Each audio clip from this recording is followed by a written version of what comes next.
Good afternoon, Snider High School, family and friends. I'm Mr. Hissong, principal of Snider High School. And I am Adrienne Schroyer, guidance coordinator at Snider High School. Today, we're going to be talking about a tough topic. Today, we're going to be talking about safe dates, dating violence prevention, and Heather's Law. And I will go into a little more detail about Heather's Law and what healthy and unhealthy relationships look like. We're also going to be talking about sexting and consequences, safety plans, assisting friends, and where to find help. Okay, so we'll start with who is Heather. So this law came into effect that every year we'll talk about what it means to be in safe relationships. An Indiana student actually had a very unhealthy relationship that resulted, unfortunately, in her death. So her mother has fought for a long time to get into legislation to make sure that we teach students what does it mean to be in a healthy relationship? What does that look like? Sometimes people don't realize that an unhealthy relationship, particularly in your teen years, has long-lasting effects. That's one of the things about an abusive relationship. It just doesn't occur when you're in high school. The effects of that relationship and the abuse that occurs during that relationship could stick with you for the rest of your life. Teens will continue to allow these types of negative behaviors in relationships because it is all they know. It's what they think a relationship is all about. So this is your time to discover yourself, and if violence is a part of your teen sexual experiences, it is more likely to be defined as normal in your future. These types of relationships make us look at ourselves differently, and we lose value in ourselves, convincing ourselves that we don't deserve anything better when in reality we do. And many of our students come to us about relationships. They come to us to talk about maybe a breakup or how they're doing in a relationship, something that they're upset with in their relationship. And we want to make sure that we keep encouraging that communication with our counselors and the adults in this building, because the relationships that we're talking about right now are not just with intimate relationships with our boyfriends or girlfriends, but these are relationships throughout our lives with our friends and our family members and everyone that we come in contact. The next thing we're going to look at is we'll define what healthy characteristics of relationships look like. So our relationship should be full of love, support. We should respect each other in every dimension of our relationship, and we need to show appreciation for each other. Okay, so now looking at this next slide, again, we're going to list some of the healthy aspects of a relationship. So there should be that mutual respect. We want to make sure that we set boundaries and we follow them, but we set boundaries and we respect each other's boundaries. We want to compromise, have some healthy compromise in there, because everyone's opinions matter in our relationship. We know that there will be disagreements, so we just want to make sure that everyone fights fair. So make sure that you control your temper and that you are appropriate when you are resolving your disagreements. Realize that not every relationship is going to be perfect. However, relationships and encounters should be free of pressure. You have the ability and you have the right to make your own decisions, and you should make those decisions that are in the best interest of your personal self. Take care of yourself first. Do not let someone pressure you or tell you that you must do or you have to do.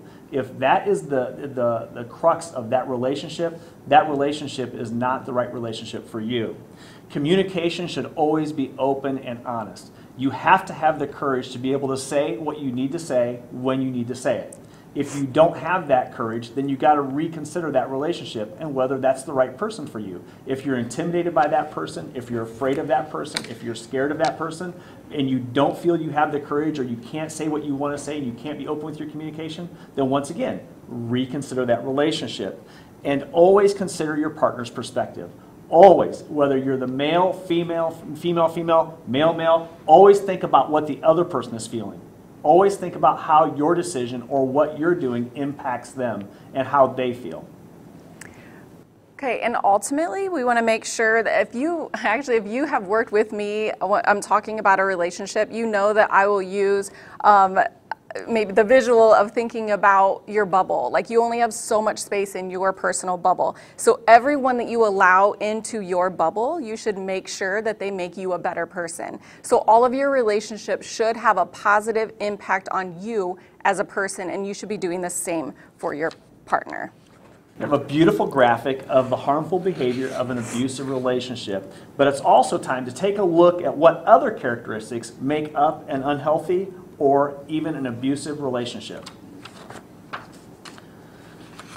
An abusive or unhealthy relationship is when one person is making all the decisions. One person controls that relationship. One person decides. One person says, this is what we're going to do. This is where we're going. This is how we're going to do it. This is who's going to be there.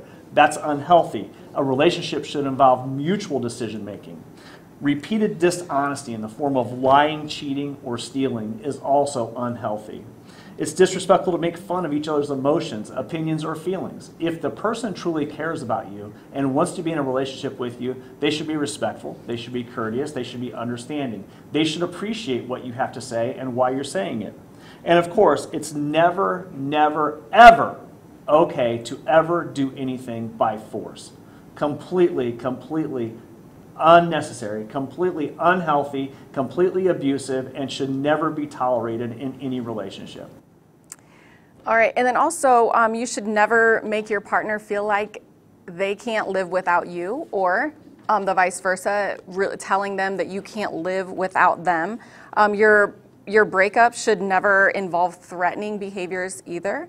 And then you mentioned a little bit of this, Mr. Hissong, but you should never control each other using fear. So trying to get your partner to do something out of fear. So a big key to this is that you recognize it early so it doesn't escalate into a situation where you have a hard time getting it back under control.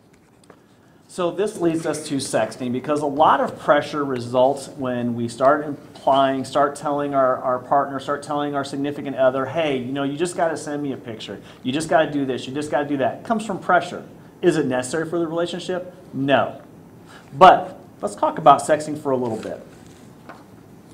Remember, and I know we talk about this during class meetings, but sometimes I'm not sure that everybody is always listening, because I still hear stories after the class meetings where somebody says, oh, well, this boy or this girl, they asked for this picture and they told me they were going to keep it private, so I just sent it just to them.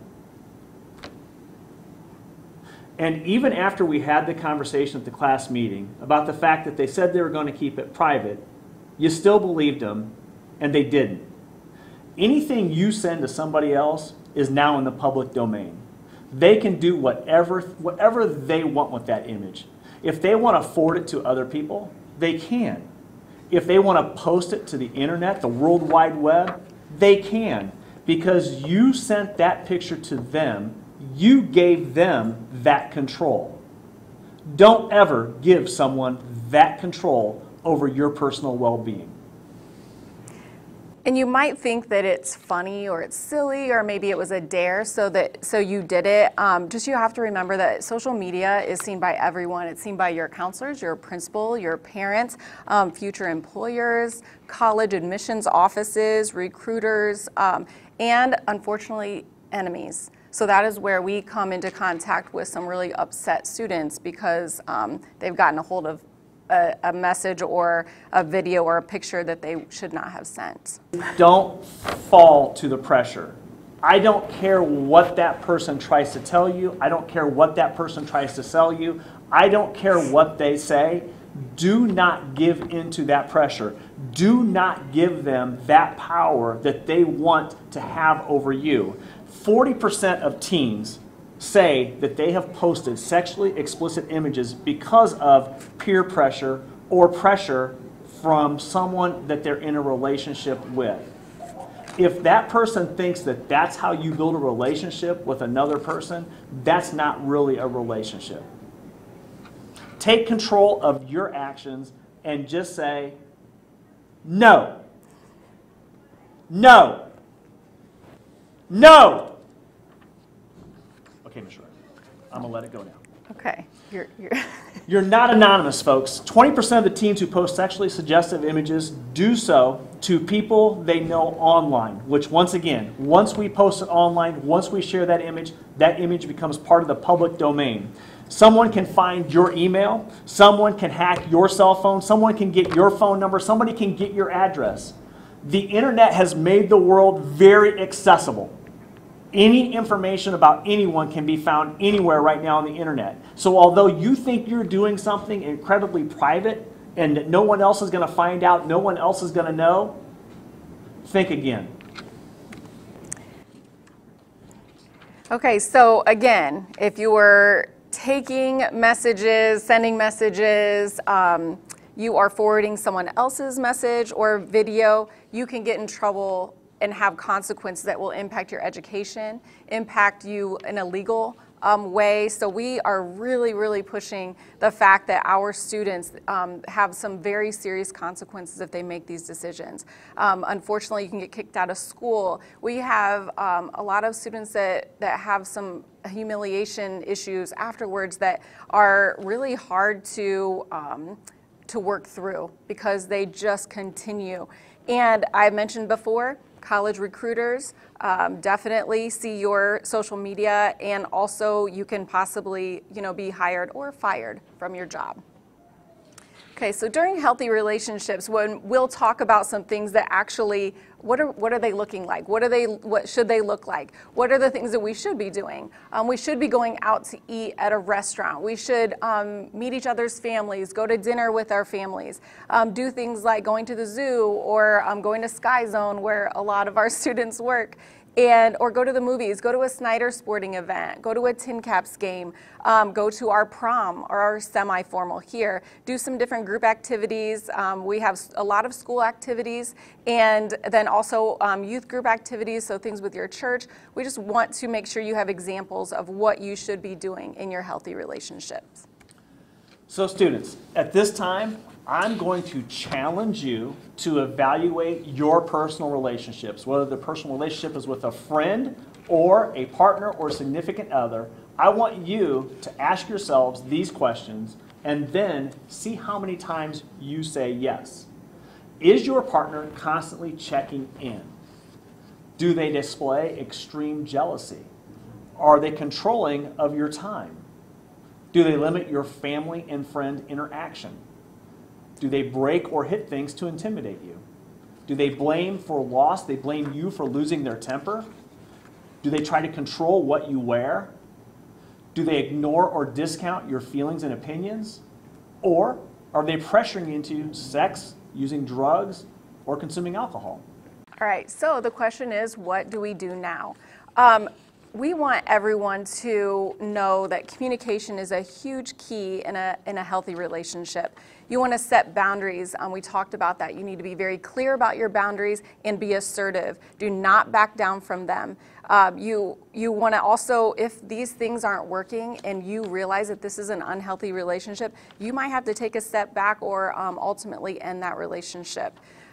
There should be no name calling, putting down, physical, pushing, shoving, things like that. In a relationship, it should all be respectful.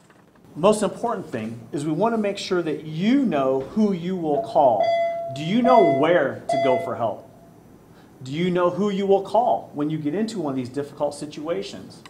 Do you keep a cell phone close and is it always fully charged? Have you memorized emergency phone numbers of either parents, family members, trusted friends? Before going on a date, do you make sure that you give details to your parents? Do you make sure that you give details of where the date is, what the date is about, what's going to happen to your mom and dad? Do you consider group dates, possibly expanding the numbers, trying to control the situation so you won't be pressured into making decisions that you don't want to make? And always avoid drug and alcohol use. Okay, so I talked a little bit about breaking up. Sometimes that is what the end result is of an unhealthy relationship, that you feel like there is no way to get it back to that healthy state. So we want to make sure that you do have that safety plan in place when you are going to break up with someone, because we want to make sure that that breakup doesn't end in a violent and serious situation for you. So make sure that you have a safety plan in place. We want you to do it with dignity. You don't have to over-explain yourself. We want you to be respectful to that person. Don't fear ending that relationship. There might be some of that, if you do, then I'm going to do this. And you need to share that with an adult if there are threats being made. You need to take a stand and be prepared, because again, there will be some, or possibly be some controlling responses by your significant other, because that again is one of the reasons likely that you're ending this relationship. So we'll say it again and again and again, but you need to report to an adult if there is something unsafe or threatening that's happening as a result of this relationship ending. Breaking up is always hard to do, and sometimes it's even more difficult after the breakup. It's not going to be easy, folks. So it's important that you make sure that you have the right people around you supporting you, and that you make sure you keep yourself and your feelings safe. Always make sure that you've talked to someone. Make sure that your parents are aware that you're transitioning to a new life or a different relationship, or you're making the right decisions for yourself because you realize that that relationship was not the correct relationship, so you want to make a better decision for yourself. That's perfectly healthy. You're teenagers. The person that you date in high school may not be the person you marry. This is the time for you to get to know people and to get to know and look for the right person for you. Get to know the right personality. Look for the right personality. Not everybody is going to love everybody, but at Snider High School, you at least have to put up with each other because we're here for 4 years. If you get into a situation where you're uncomfortable and you're not sure, please make sure you stay away from social media. Mark your social media private. Don't make comments on social media about the person you just broke up with. Don't try to antagonize that situation in any way, and then always look forward to taking care of yourself. Look for something to do that's fun for you. Okay, so now what about my friends? What if I myself am not in an unhealthy relationship, but I'm a little bit concerned about one of my friends? So the things that you can look for is that social isolation, where now my friend no longer does anything with us. They are really just either secluding themselves with their significant other or themselves. Or they're just sad all the time. And we'll notice this change, that they're emotionally breaking down, that they are constantly excusing the behavior of their partner. There could be significant personality changes and changes in their appearance. A big one is that every decision that they're making, it's because they're worried about upsetting their partner. So they are just really careful in everything that they do or say. So please be a good friend and watch out for these behaviors. Also want to remind you that to ask questions, get some details, be good listeners to your friends. Make sure that you do all this communication is without judgment and it's private until you're talking to an adult. Ask how you can help them. So really try to empower them. We want to make them aware of what is healthy, what's unhealthy, so you can help teach them those things. Students come to us, we actually have lists of the things that are healthy and unhealthy. We have lists that have questions of, is this what your relationship looks like, or is it looking like this? So between those two, students will start reading those and realize they're way on the right side or way on the left side, and it helps them see in black and white if their relationship is healthy.